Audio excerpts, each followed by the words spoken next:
Hi everyone, this is Makai Cost with the Athlete section. Today I have a special guest who runs track and field, and I'll let her introduce herself. Hi guys, I'm Jasmine Robinson. I guess I run track at North Cobb. First and foremost, I was gonna ask you questions going into your track year last year and just going and talking about college, but recently I saw that you just won prom queen at your high school. Congratulations with that. Thank you. You're welcome. So tell me how you felt during that whole moment, what it meant to you. Your dress looked so beautiful the whole night. Give me all the details on how it all went down for you. I was nominated for prom court, and then I got to do my whole little campaign. But I've kind of been planning on running for prom queen since freshman year, because I didn't want to be one of those people who kind of, ran every year, because then you're not going to get it every year. I'm like, senior year, I want to win. Want to do that, so I became, I'm the track star, so I kind of based my whole campaign off of that, and everyone really liked it, and it was cool. So when I got on the stage, I actually didn't hear them call my name at first, so everyone was like, it's you, it's you. I was like, oh wait, let me focus, because I got there's a lot going on the stage. Like, oh, it's me, I was so excited, and then I had my little crown the rest of the night, and all my friends were like, congratulations, and it was so fun. That sounds exciting. I don't think I ever planned on running for prom queen, but I think that's a nice strategy to have it where it's like if you wanted to run a little bit later or just kind of like planning out your freshman year, I think that was a nice strategy to have it to kind of like wait and have a whole campaign surrounding your life events during your high school career. So that's really neat. And did you have a fun time at prom? Yes, it was pretty nice. They had a nice little venue down here. I'll say it was at Buckhead Theater. I don't know if you know where that is, but it was a really nice venue. So they didn't have they had like a whole little dance floor, and it was like away from the food this time, because usually like the food surrounds the whole like venue. Yeah. But it was like separate, so that was cool this year. Nice. Did you go to your junior prom as well, or is this your first one? I went to junior prom. I don't remember where that was, but it was a smaller venue, so this one was a nice little upgrade.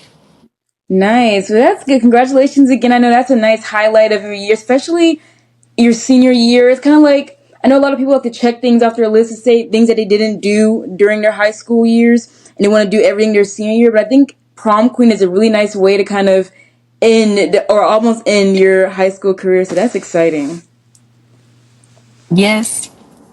So you have committed to the University of Georgia, my alma mater as well. Go Dogs. That's very exciting. So tell me about what you're most excited about as far as being a student and a student athlete going on campus in Athens. I'm really excited for the team I'm about to come into. The women are already putting it on the ground, so I'm excited to come into that environment and just grow with them, especially because I'll be a freshman. They'll all kind of, know the ropes and everything, and just definitely growing. I've been able to, perform on a high school level, so I'm ready to go on to the next level and kind of do everything, and then definitely just navigating my away from track and navigating other parts of my life, figure out what I want to do and major in, and then finding, some passions outside of track. Yeah, and Athens is definitely, I'm biased, but Athens is definitely the perfect place to do it in. You're going to meet so many great people, so many great experiences. Like, there's so much to do down there. So many great organizations. I think you're going to really enjoy it, especially as a track athlete. Yeah, like you said, the women are putting it down already, so you're going to be in great hands. You talked about having an identity outside of just high school. You mentioned that you did your things in high school and now you're ready to turn the page in college. I saw in an interview that you're not necessarily ready to reinvent yourself, but come in as a quote unquote nobody, because somebody that people have to kind of like watch out for or don't really know until you start making noise. What does that mean for you, creating a new story in college versus in high school? I think I like to kind of get different. I like to have a process and things, so I like to kind of switch it up sometimes. I know I have a plan to get somewhere, but when it's like the same, oh, I wake up, I do this every day, I win the race today, it gets a little boring. So being able to just throw things in the environment when college is definitely a whole different level than high school, and then being the SEC and all of that, it's just a whole extra layers on top. So being able to come in as, oh, that's that freshman again, being able to hear that again when I get to college, and oh, that's that one freshman that's that fast. I think that's just really more motivating. Everyone's like, oh wow, bottom dog, and you become the top dog again. So I like the little climbing process. It's definitely just as fun as being at the top. Wow, that's very inspiring to hear you say that as well, and very true. I know a lot of people go into college. A lot of athletes go into college thinking that they're gonna just pick up where they left off and be the top name automatically, and then when that doesn't happen, they kind of get a little bit, which is fair, a little bit down the dumps about it, or a little bit discouraged because they're not seeing the results immediately, or seeing, or just really not being able to pick up where they left off as much as they thought they were. But having that mindset going in, knowing that, okay, it's going to be a different level. I know I'm good, and I know that they compete on this level and I got in for a reason, but I'm going to come in and just work my way up to where I need to be on their level as well. So that way it can be kind of like a sneak attack. Like nobody really knows, like, oh, who is that? Who's that freshman that's coming in? Who's a freshman all these times? So I think it's a nice mindset that you're having where it's like, I know it's going to be a little bit of a shift, but I'm up for the challenge. So that's really nice to have that mindset. I think that's one of my favorite parts of track. It's like, in other sports, it kind of has to be consistent, I guess. And like, oh, you have to, if you're in football, you have to do this every game. But to get on the map and track, all you have to do is like jump far once, put down a good time once, and you're on the map. And that's all you have to do. And that's like the best part of it. It's like, Yes. one day you might be like, oh, next thing you're on every news article, like in the track world. Exactly. That is one special thing about track. Like it really can just be one race that changes everything for you. So that's exciting. I'm excited to see you run.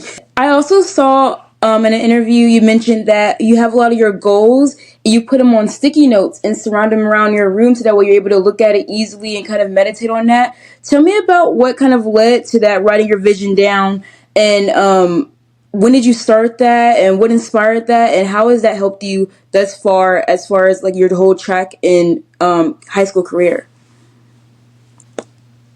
I think this might have happened 3 years ago now, coming like out of freshman year when I was kind of like just starting up. But our coach had told us like your goals aren't really goals until you kind of write them down. They're not going to become a reality because you have to write them and then you have to do them. So they made us all write our goals down as our track homework one night, and so we gave them to the coaches, but I also kind of just put them on my wall because I mean if it makes sense for you to have them too. And it's just something to keep close to me, I guess. It's not like I look at it every day, but when I'm in my room a lot of the time. So being able to, I just look to the left and I see my layout. That's what I want to do this year. That's how fast I want to run. Having that constant reminder of, oh, if I'm tired or if I'm just like, chilling out in my room, I'm tired. This is why you're running this. You want to hit this time. It's just like the constant motivation of seeing something that you want to do. Yeah, I agree. I like that. It reminds me of a verse. I don't know if you're spiritual or not, but I like to read a verse, Habakkuk 2:2, where it says, write the vision and make it plain in the Bible. And so that really helped me when it came to a lot of goals and things that I wanted to do in my life, or wanted to see in my life. Just writing it down and just like looking at it, having it right there in front of me was way different than just, I guess, mentally thinking, okay, I need to have this thing done. I need to have this goal. It's like seeing it, it's like a whole different picture and just kind of makes it real and makes it something that you want to strive for. So I like that mindset of writing it Yeah. down and just putting it around your room. So, you also mentioned to me that you just recently tore your ACL, which is a tragic injury that any athlete has to overcome.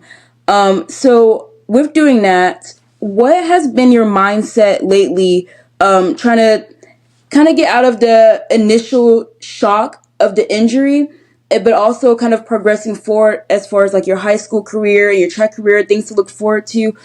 What was your mindset, and how are you doing so far with your recovery process? And I guess also, how did the injury happen? Okay, I started the injury happening, I guess. After Melrose, which was like February 2nd, I think, I had this hamstring strain in the same leg. And I was, coming off it. It was grade 1, but I was kind of just working through it slowly and everything. And then I came back like a month later for like my first like day of being able to maybe go like 80%, 90%. And I'm doing some like kind of not explosive, but like jump hops over the hurdle, and I was in the air, and it just like my whole knee like kind of gave up on me, and I'm rolling on the ground now. And then I try Oh to get up, and I gosh. could not walk. So it like caved in on me, and I was like, oh, I'm cooked. But it was Goodness. definitely heartbreaking to hear about it. I was kind of like because I got my official, like, what it was after I got the MRI, like, 3 days later. So I was going through, like, the 3 days thinking, okay, maybe it's just my MCL because that's better than your ACL to tear, because the MCL kind of repairs itself, but the ACL, you have to get surgery, usually if you want to, like, continue, like, on a elite level and everything. So I'm thinking those 3 days, like, okay, I'm praying it's my my MCL. But when I got to the doctor, I kind of broke down, definitely. But my mom was there, and she was like, God gave me this gift for sure, so he's just putting me through this little journey, this little something right now, but he didn't give me this, like, gift and this talent to just, this end my whole career. So I definitely know I've been handling it pretty well from that moment. I've been able to just, taking my time as a senior for sure, kind of just stepping away from track a little bit, because I definitely think before this, I still am track now, like, that's my baby and everything, but being able to step away, like, I'm not always track, like, I haven't been at the track as much and everything. I've just been living at my senior years and trying to keep a healthy, happy lifestyle, because and that's the best I can do in this situation right now. Just, focusing on getting my prehab for my surgery and, just taking it day at a time and not thinking about it really. Yeah. That's a good mindset to have about it, because it's like you said, nothing you can do about it now, but just looking at the upside of it, like you said, God didn't bring you this far just to leave you here. He's not going to bring you to all the success and say, all right, you got it from now. Like, no, he's going to still walk you through it. There's always a lesson in every situation. And just also looking at, okay, now you have time to enjoy your high school activities. Now you have time to kind of take a break from track before you go to that next level, to that next chapter. So there's always it's not something that you want to happen, but it's always a positive side to things like that happen. So I'm glad that your mindset's very advanced in that, knowing that, okay, day by day, it's baby steps. Yeah.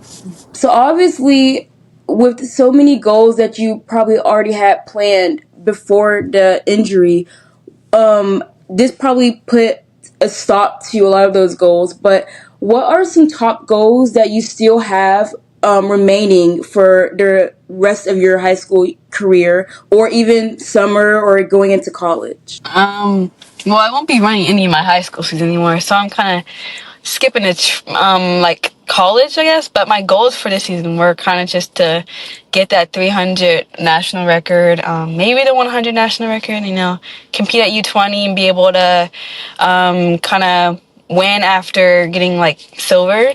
Wow, what was that, 3 years ago? Gosh, that was a long time ago. 2 years ago, something like that. But going to college, though, it's not that much different. I mean, Sydney McLaughlin still has the long hurdle record, or she did. Now Savannah Sutherland has it. But just chasing after my hurdle records, that's all I can do, When I am able to run, come out there as a freshman and, show everybody I'm still here. Like, I may have sat out for a while, but I'm ready to go, and I'm just as good as I was when I, took a little leave. But my goal is just to be a top dog again. There we go. That's the way to look at it. So for the 300-meter hurdles, it is a very technical race. One wrong move for any hurdle can be detrimental or positive for your race. Could you explain the 300-meter hurdles to someone who's a complete beginner? Let's say someone's watching this and they don't know what it even is, 300-meter hurdles versus other hurdles. How would you explain to someone who's brand spanking new to track and field and hurdles in general? 300 hurdles is... it's like a hard sprint. It's way better than the 400 hurdles because you're probably not going to build up enough time to get that lactic that's going to kick your butt in the last 100. But it's fast enough where it's okay, you can make a little race out of this. It's like a longer 200, I would say. And then it's more about running in between and everything while going over little obstacles. But that's what I say. Better, more room than a 100 hurdles, but more room to move around than the 100 hurdles, but less lactic that will still not kick you before 400 hurdles. Okay, yeah. I can envision that though. So I like that. I can envision that. I had to learn it. Even though all my siblings run track, I still sometimes ask questions as if I'm just a beginner because they're into it and know all the technical details. And I can pick it up as if I watch it, But sometimes I'm like, okay, explain it to me, like break it down a little bit. Or sometimes how I explain certain things and stats in other sports, I know how to, I guess, see it in my head, and sometimes I hope that my explanation helps someone else. So I wanted to hear from actual runners who runs it and see like how would you explain it, and I think that helps a lot. Yeah. I also saw on your Instagram that you have like a custom spike bedazzling business. Tell me a little bit about that. Yeah, I still do. I just haven't done it in a while because I've been dealing with all this stuff, or whatever. But it kind Mm. of started out as like the last two pairs of spikes I had, I kind of just like bedazzled it a little bit. I just, did like the check marks and everything. But this time, Mm. on my new pair of spikes, I was like, I want to be different. I want my spikes I want every post like that someone makes my track need to be on my spikes. So I kind of like Mm. found a little cheetah design. I was like, I'm gonna put this on my spikes. And it was like, Wow. it was all going together perfectly. And I was like, this is nice, it's nice. Everyone else is like, this is nice. And they're like, can you do mine? Can you do mine? Can you do mine? I was like, I guess why not? But it does take forever. Definitely, like it's not a short process, but it's kind of fun until the end, and you're ready to go. But just being able to like do that and then see people running it and they like love their spikes. That's just the funnest part. And then they always get pictures of your spikes because that's one of the most interesting things when you have your spikes on. So. That's so true. And I think that's a fun hobby to have too. I used to before high school and a little bit in high school I used to bedazzle like shirts and stuff. It wasn't that good. But it was fun. It was a nice fun process. And of course, like you said, when you get to that end you kind of were like, all right, I'm ready to be done. But when you see the finished result, it's like, wait, I did that. That's kind of nice. So that's pretty cool. That's a nice side business to have. Will you be doing it in college and like charging to bedazzle people's spikes and stuff, or even even people in high school still too? Yeah, I've charged the other extra ones I've done. I've charged them a little some, but we're all in high school. We're not bowling yet, so I'm keeping the Yeah, prices low and just doing it for my friend. But definitely, yeah, going to college, I'm looking for some side hustles because you always can use some extra money in college.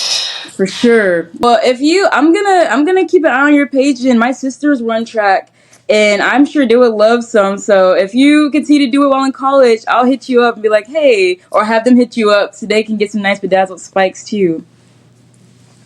Yeah, send them my way. I will, because those are neat. I was like, hold on, let me ask her about this. These are cool. So, also, I saw that you were a part of the Nike Elite Running Group. Tell me about what that experience was like, being accepted into that, and what it all entails now that you're in it. So yeah, this is my second year, so definitely like I think my first year was like their second or third year, so this is like their fourth or third year now, so they definitely have like more range and they're being able to do more stuff for sure. But just being able to, they're able to pull us into a whole group as like, oh, we're the most elite kind of girls and boys in the country, and we definitely like have like the same brain chemistry. Like we know like certain pressures, we know certain situations that we might not be able to talk about with everybody else. We're performing at this level, but we're also like a regular teenager, and sometimes it's hard for other people to understand that, I guess. And so being able to like be so close with those other girls and just being able to talk to them all the time, compete with them, cheer for them, like they're your own teammates because they really are our own Nike teammates and everything. It's just definitely so fun. And then the Nike program is able to just give us that extra coaching that we might need, or like extra gear and all that stuff, because the uniforms are really fun. But it's just like an extra little step, an extra little pizzazz on everything that we already have, and it's pretty helpful with the all the support and just the stuff we get. Yeah, and is there like extra travel or extra meets you get entered in through the group, or is it kind of the same but just new, different other perks? There's other perks, but then it's kind of also like you can choose a few meets that you want to go to. Like we have our Nike indoor and outdoor nationals usually, but then they'll let you choose things like Florida relays, Texas relays, or like Arcadia, and you can just go run at those too and represent them. Okay, so it's like a sponsorship, but also like a training group where you meet other people. Kind of. We don't get to train as much since we're like all over the country, but when we do come together, we come together usually at nationals, and then we had like a little camp clinic in December, so that was the first time doing that, so we were all able to come together. So maybe like 3 or 4 times a year we all get to like see each other as on like a business slash hey, nice to see you guys again. Mm. Yeah. Okay, that's pretty cool. That's a pretty cool elite group to be a part of. That's congratulations on that as well. I know that's a really fun group and just accomplishment to add to your resume. So that's really neat. Yeah. All right. Well, we're down to our last question. I really enjoyed getting to know more about you and your life inside and outside of track and your aspirations and goals. With all of that being said, what is one piece of advice, if you could only choose one, that you would give to an athlete who is looking up to you and wants to be where you are, accomplish what you have accomplished? One piece of advice. It's hard. It's like there's so much to say. There is so much to say. I don't be basic and say trust the process, but that's really what it is. That really is like all you can do. I'm gonna say don't chase like the results, because I know the biggest thing in the track is like you go on the track saying I want to do this, I want to do that, I want to do this, that. I want to PR every meet. But when you get to certain levels, you just can't PR every meet. Like it comes to reality, like there's no way I'm gonna PR every day, every weekend. Like it's just not possible. So just going out there and doing what you've been doing this whole week, this whole month, this whole year, training how you've been training at practice so you can correlate that to your race. When you're not even thinking about your PR, usually that's when you PR. Like you have that perfect race, you put it all together when you're not thinking about the results, and then when you cross the line, you're like, oh. So just saying, not like relying on the results or not expecting results, just doing what you know how to do, and then being even more surprised at what comes out of it. There we go. I like that. And yeah, I like that a lot because it's like a little bit more than just trusting the process is definitely something to keep in mind every single day. I have to keep myself reminded of that. But thinking about just not chasing the results, keeping that as a goal, keeping that as an end goal, but also taking it day by day is very important. And being where your feet are is very essential. And I think a lot of times we don't think about the definition of that for real until we have to. So I like that. That's a really good piece of advice for anybody to take, whether you're an athlete or not. That's really neat. I like that. But yes, thank you so much for joining me. I really had a great time. This is really fun. So I'm glad you was able to have time to do this, and I'm excited for this episode to come out. Yes, thanks for inviting me.